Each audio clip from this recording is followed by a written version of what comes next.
Are you looking for money? Well, sit back, relax, and listen to this. Have you ever tried to ask yourself about something you can do with little or effort involved? Do you have a capability to do something well?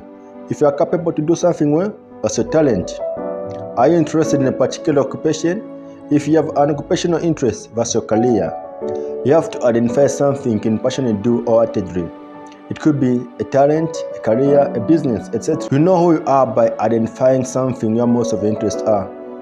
For instance, your interest can be in music, can be in acting, can be in football, etc. Once you identify who you are, you have to brand your identity in order to make money.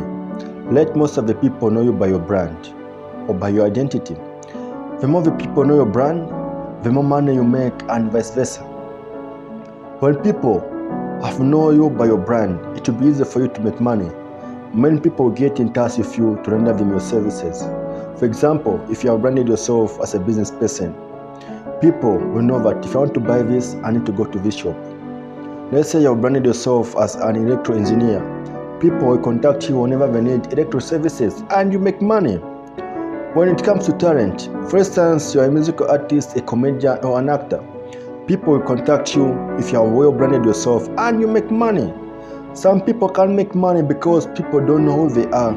They are not consistent to what they do. Today they do this, the other day they do something else. Hence people can't know what their specialist is or what their professionals are. Hence, they don't have the chances of making money. So if you want to make money, make a good brand of yourself and you make money.